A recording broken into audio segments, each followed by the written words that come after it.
So now the conversation opens up to extend to you, and I'd like to invite everybody in the room, and for those of you in the upper trays, which is sort of where I would have chosen to sit if I was here, you'll have more difficulty, but everybody in the room is invited to line up at one or the other of the microphones to join this conversation, either to make your contribution and or to suggest a question or to start a conversation with any one of our first group of speakers. So who can I encourage to take the first step forward? Usually I can depend on Trevor.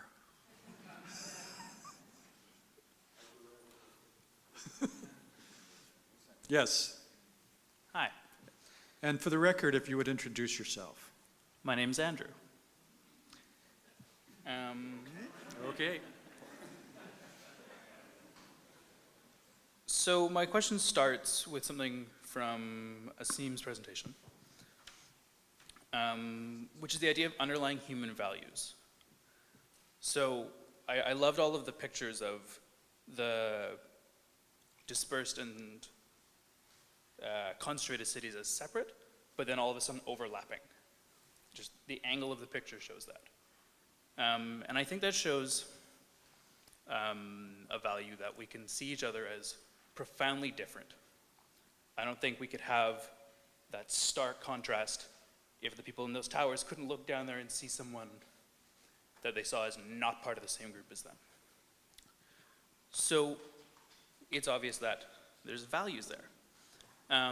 What I'm really curious about is, for this group of professionals, for this new program, how are we interrogating our own values as designers or as students studying this? And what are we doing to creating the beautiful conversations about the underlying values?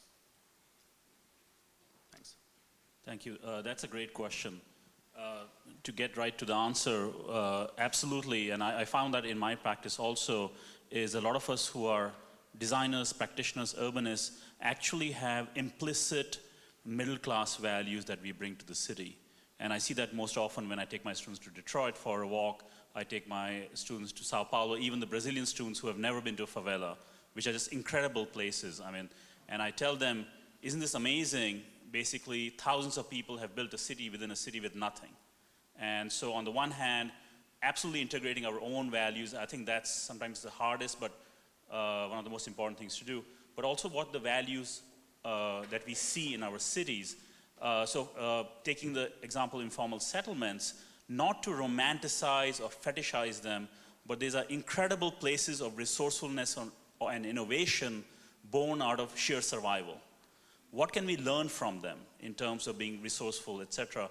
And the fact that, for example, I was in Rio, the Rocinha, with a professor from Brazil, and I said, this is an incredible sense of community I get here that I don't get in my neighborhood in East Village in New York. And she said, yeah, of course, they need each other. Like, yes, they recognize the fact they need each other. In places like New York City and other places, they don't recognize that. They think they can, everybody is a success story on their own. So those are another set of values that cities are the best places for, is recognizing, acknowledging the interconnection, the interdependency. It's not about, you know, the feel-good, love each other group hug. There are different types of relationships, let's be real about it, which are interdependent. And yeah, a lot of the difference that we see in cities, hopefully will also lead to greater compassion towards each other. Yeah, I'd like to pick up on that with some reflection on the climate theme.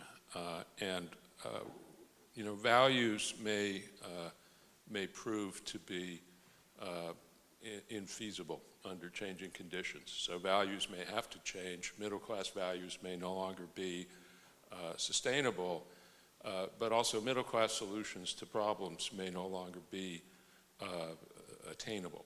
So we think we're learning from some poor people in Latin America who live in very poor locations, subject to constant flooding, people who live essentially in the lake bottoms that really should not be inhabited, but through lack of choice, they've learned how to adapt to those conditions.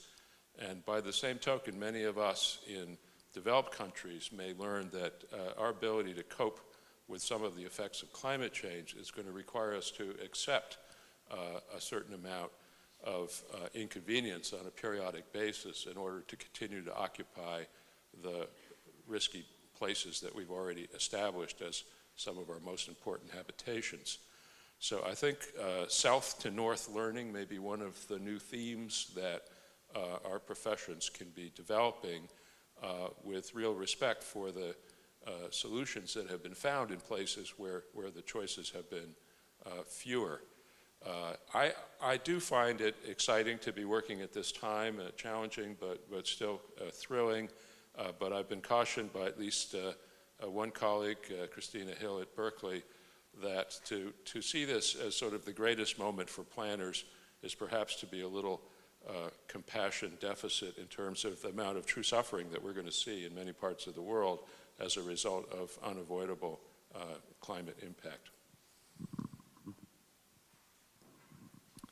I just wanted to say something about value. Marx argues that under capitalism, there's only one value, and that's the socially necessary labor time embedded in commodities. And I think he didn't make that up. He took it from the classical political economists, which contemporary political economy relies on. He took it from Ricardo and Adam Smith. And so one of the problems of value is that our understanding of capitalism, of course, doesn't include land. Land isn't actually valuable in the sense that, except insofar as humans work it, humans produce value in land, but nature itself has no value under capitalism. And so I think that's one of the interesting problems of value in contemporary urbanism. It's like, how do we think of the value of land? How do we integrate it into capitalism, or how do we think beyond, Marx would say, of course, how do we think beyond capitalism and its understanding of value?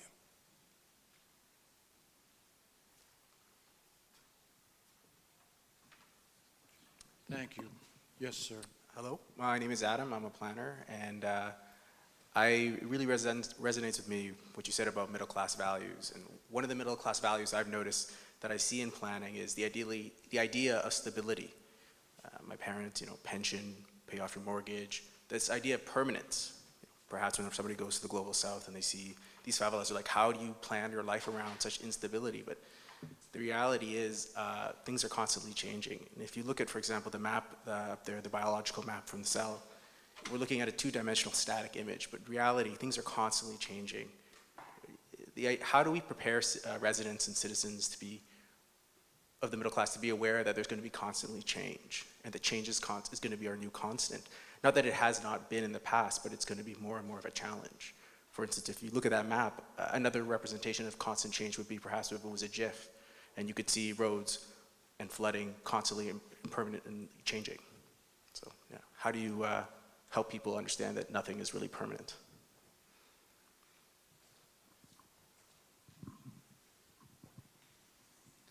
Yeah, just a quick answer. So that's one of the points I make. I call it beyond object city as flux.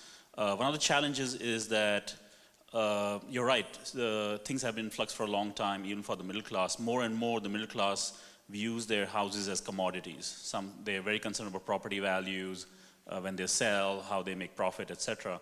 And society is more and more mobile. People move more often, even within Canada and the US. The challenge is because on the flip side, there's a part of human nature which craves stability, which likes to view the world as stable. And I think that is a challenge, especially as designers and practitioners. How do you engage with, first of all, understand, embrace, and accept change, constant change? And I think the hardest part about change is that it's unpredictable. And that's why I know in pragmatism they talk about, we don't know everything, but we can figure it out together. And how do we do that? I think we need different kinds of research methods, different kinds of teaching methods also, where usually a typical studio, you have an end product. That's the final plan, the final project, and you think, okay, we are done. You're never done. The city is never done. So how do you practice that way? But at the same time, acknowledge that people want some semblance of stability in their lives. It can't be constantly in flux, it gets overwhelming. So I think it's this tension between the two that we have to work with.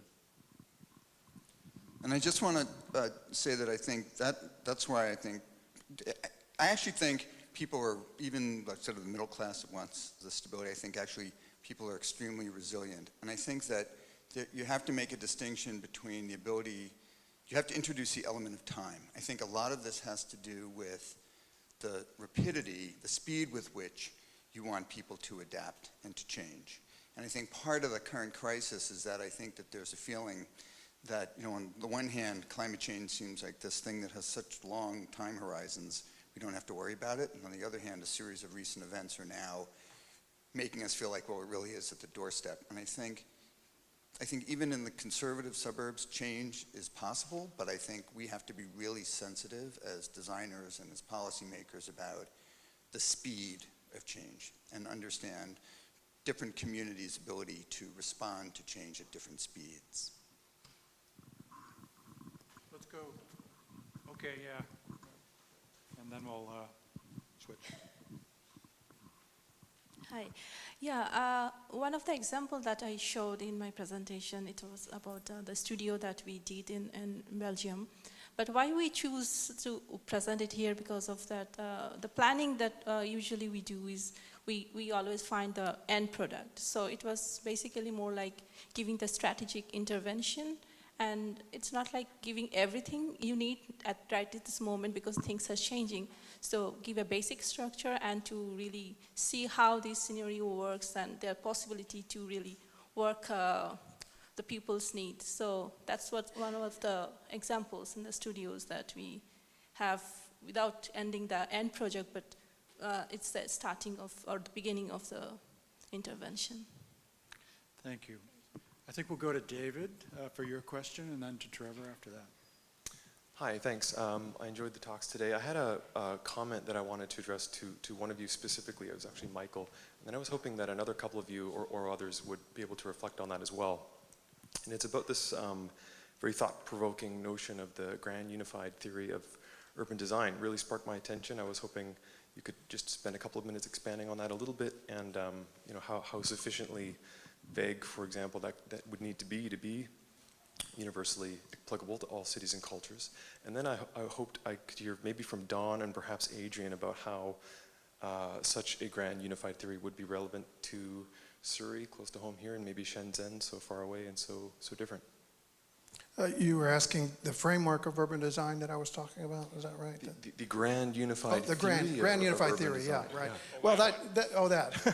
I mean, there are a lot of elements that are out there already. Obviously, we are all familiar with Jane Jacobs' work and some of the work coming out of places like the Santa Fe Institute. And interestingly, Jeffrey West, who's there at the Santa Fe Institute, talks about they're doing Jacobs with the math, he likes to put it.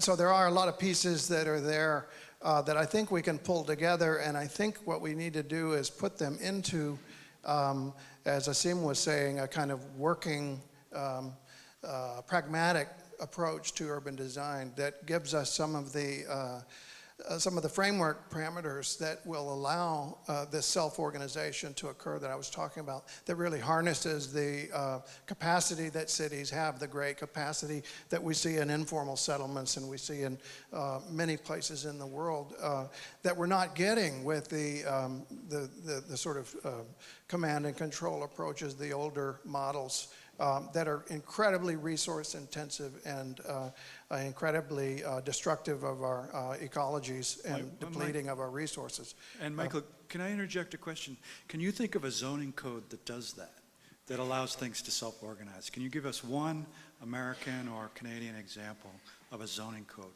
Yeah, I'd like specifics here. One example of an existing one somewhere that... Yeah, or if you can, a proposed one, a proposed change. Well, I gave examples of Portland, and partly that was a historical accident of the grid, the small grid, and the walkable urbanism and so on. And I think the zoning that has happened there is reinforcing and supporting that. That would be a good example. Since we're not all up here to agree, I assume, I don't accept the notion of a grand unified theory, although or maybe I put it another way. I think that we have to be very careful about where the bundle of ideas that is bound up in the grand unified theory. I actually think there are prerequisites that are both cultural and physical about where that grand unified theory is likely to work. And that what concerns me in a lot of ways in my own experience in the New York region is that I have a lot of trouble, I think I would have a lot of trouble calibrating the grand unified theory to 75 to 80% of the landscape that I see out there. It doesn't mean it isn't worth trying, and it doesn't mean there aren't pockets where it will work. But I'm skeptical about my ability to kind of spread it out over the landscape the way it's evolving. I do want to say that I think that your question about, well, can you give an example, or Pat's question, I think that there is the closest thing to it in my mind is the world of what's called performance-based zoning, where you don't actually try to specify uses or even the sizes of things. You try to institutionalize a set of performance ideas, right? So, for instance, Milan, as I understand it, is literally about to citywide implement a performance-based regimen for the entire city. There are not going to be any more things where you look up zones and you figure out what you can build or not build based on some prescriptive lists, but a set of criteria about how much noise do you make, how much traffic do you create. We don't care what you do as long as you don't take deliveries at 3 o'clock in the morning. The challenge of all those performance-based regimens, and I really believe in them, I think in a lot of ways that is the way to kind of sort of regulate an organic process, is that the burden, the administrative burden, is enormous. The number of places that will have the ability to send somebody out at 3 o'clock in the morning and say, you said you weren't going to have deliveries at 3 in the morning, but you're doing it, that takes an enormous amount of capacity.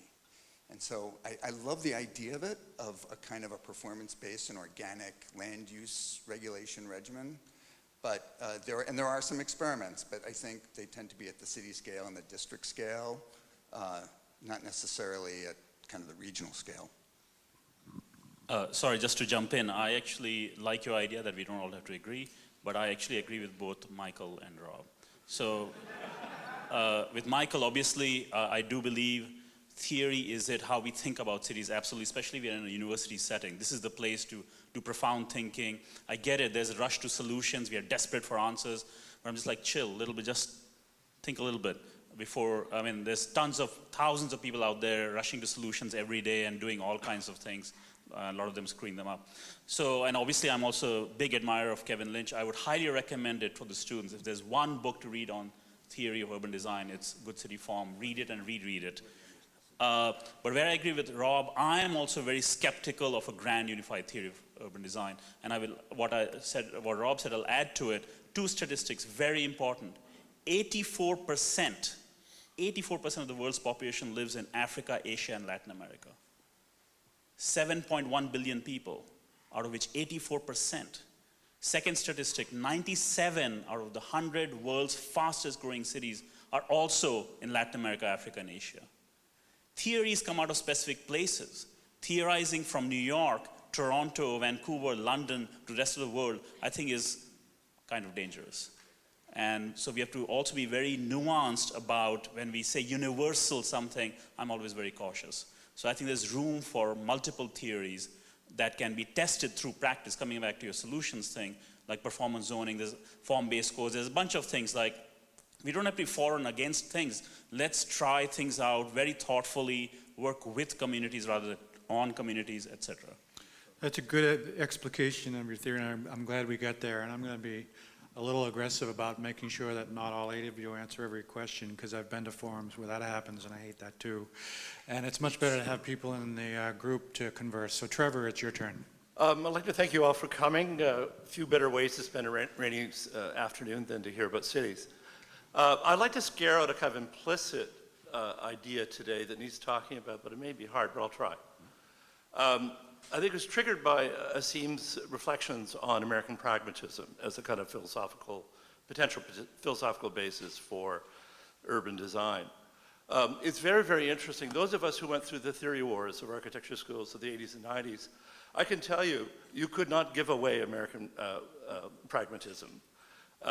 Richard Rorty and notions of contingency, anti-foundationalism. We architects thought that theory would be big, French, complex, and other things. And I know this particularly well because I toured Japan with Isazaki Isom and Jacques Derrida, Frederick Jameson, et cetera, and saw the kind of beginnings of the end of the age of theory. Things are different for urban design, though. I think we have this struggle in urban design trying to find a theory or a position. And you've put forward pragmatism as one. And you could pack Jane Jacobs, who really is not a theorist, and never was. She's a beautiful writer and an observer of cities, but doesn't have a great schema. If the schema is anything, it is American pragmatism. I think a lot of us West Coasters are influenced by Christopher Alexander. His big theory failed, but the little handbook, worked. And in places like Portland, Vancouver, Seattle are very much influenced by that. So I guess the big rhetorical question to the whole panel, or to anyone who wants to jump on this, is should a new small urban design program have a position, and should it look for a theory? Well, I think as we think we live, I think Asim said that and others have said that, we do need to be aware, as Kevin Lynch argued, of what our propositions are and put them on the table. And that's really what I meant about the grand unified theory. It isn't that we want a foundational theory necessarily, but I do think it's important for design schools to recognize the importance of the thinking, the presumptions, the theoretical assumptions about design, and understand some of the currents, the philosophical currents, like pragmatism, like structuralism and post-structuralism. There's a fascinating, I think Jacobs is a little closer to a neo-structuralist position, maybe along with Christopher Alexander. And that's all a very rich thing for students to think about in terms of, well, how are we approaching our subject matter here, and how are we developing our responses in a way that's effective? Ultimately, that's what pragmatism is asking. I'm going to pass the mic, but just while I'm passing it, real life experience in the last couple of days, I was asked to advise on a proposal for a new capital city in Andhra Pradesh, India, for 10 million people. And some of you may have seen this prospectus. And it plunged right into all of the sort of criteria for sustainability and so forth, and it's quite ambitious. But what occurred to me is, if I had to actually deal with this, is what are the questions that people really need to ask themselves about this project?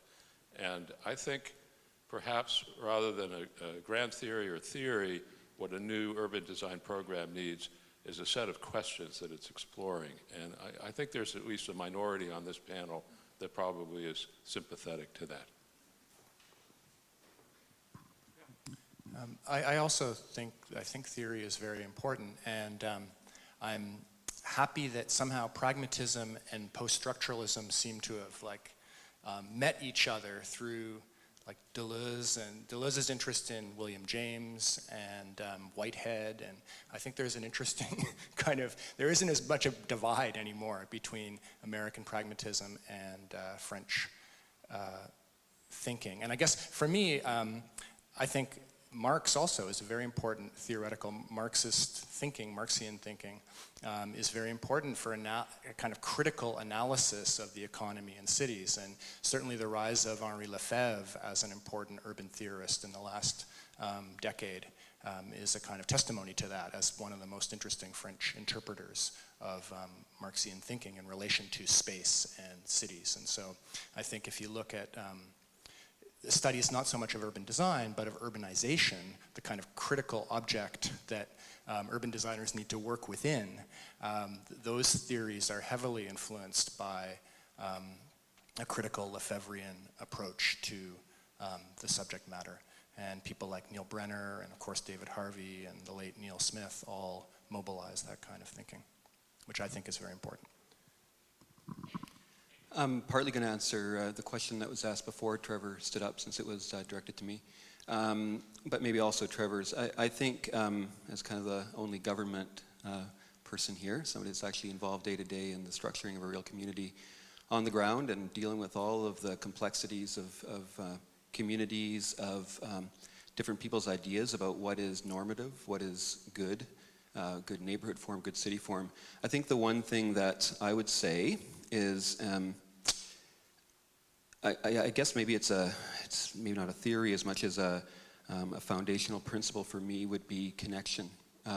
Connected systems, whether they're natural systems, whether they're human systems. Doug Saunders last night talked about making sure that we provide pathways so that people who arrive newly in cities can find a pathway into other realms, into higher orders of economic participation.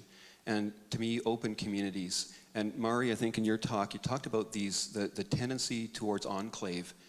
I certainly see that in local government practice. People like the cul-de-sac, people like the strata form of development, people like to keep other people out of their neck of the woods, people like to cut off connections. And I think as practitioners and perhaps as theorists, explaining in real terms the value of open pathways, whether those are natural pathways or walkways or cycleways or ways of getting around the city, of true mobility, economic as well as physical. To me, that's a bedrock. Now, whether that's a kind of Alexandrian kind of outgrowth, I'm guessing it is. It's pretty small, but to my perspective, that's a theory and a real pragmatic one that's worth holding on to. Okay, thank you. Leslie had a question, but she's not up. I remember her standing. You're gone? All right, well, do you want that question? All right, so it's been passed, so it's given over. Hi, my name is Alec, and I come from a background of anthropology and critical theory. So my question addresses mostly everybody. For whom do we build the cities? Because, and as a subsequent of this question would be this: how the urbanism would be changed if we think that we build for humans that have a physiology, and they are not only productive but also sentient beings. And how would that change if we think that there are other bodies in the cities, not only the human but also other type of biological bodies, and it has been alluded to that. Thank you.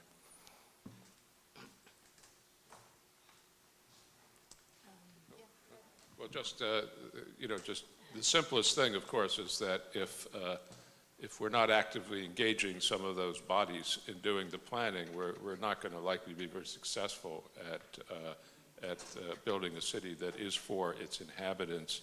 And I think one of the great things that we've all learned is not just the necessity of that, but in some ways the techniques that are needed to overcome some of the built-in resistance to making that work effectively. So one of the great things that's going on now, I would say, in the world of what's sometimes called big data, is the opportunity to actually listen to the crowd and engage people in ways that were not quite so efficient in the past, so that we get a rounder sense of what it is that people need, and also get them to actively participate in figuring out solutions to the particular challenges of their places. And this is going on in I think every city that I know, but some have just taken it to a new level, and we may hear more about Portland, but it's one of the places I think of as having a real culture of citizen engagement and planning that makes a big difference in the city. I'd like to answer your question. I'd like to add to something that Armando said in his presentation. He talks about the city in nature, the nature in the city. I would suggest a radical theoretical shift, and I'm not the first one, other people have talked about this, the city as nature. You talked about, are we only designing planning for sentient beings? Of course we are not. But I think we have to make that shift and then operationalize it. And again, people are doing it. It's not something new, but in our programs in a systematic, serious way. And that's why I get excited about universities and students. I think for some of these, we do need even generational shifts for these radical, different ways of thinking and not cling on to our old ways of thinking. So that's what I would say is city as nature as a theoretical shift, but also as an operational shift. Okay, actually, we're getting close to break time, so those of you who have questions, I'm sure, can be first in line for the next round. But before we break, I can't resist asking Adrian just one quick question about your work in China. What's the relevance to that to Toronto or Vancouver in terms of what you see reflected, maybe in a less dramatic way, possibly, the kinds of geographic disparities and conditions that are occurring there? Is there any correlation with Canadian circumstance? Yes or no? Yes. I think maybe Matthew's going to talk a little bit about this. I don't know, but certainly the question of vacancy is relevant in both Toronto and Vancouver. So I think that the larger issue of the misallocation of resources and the kind of intensification, the wasting of space in contemporary capitalism is something which we see all over the place. And I approach my research on Shenzhen very much in the spirit of this question about a theory of contemporary urbanization. I'm not really developing a theory of urban design, but a theory of contemporary urbanization that thinks about Shenzhen as a model. Shenzhen is very famous as a model in China. It's called the Shenzhen model, and cities all over China mimic it. But I think we have to see Shenzhen as a model through which, as a kind of experimental model, through which we can understand the operation of new liberal urbanization in general. And so I'm trying to look at what I see as some things that are very exacerbated in that condition as clues to the general condition of new liberal urbanization around the world. Okay, well, I think we're all trying to figure that out here, both here and globally. So part of the answer to the question of what the program's trying to do is that, to figure it out here and globally. And I want you all to continue that conversation to see if you all can figure it out over the course of the next half hour. We've structured this in a way, and we've actually protected that time for you to have enough time to get a drink, get a snack in the large concourse, talk to each other, talk to us before we reconvene for the last session. So thank you very much for your attention to this point.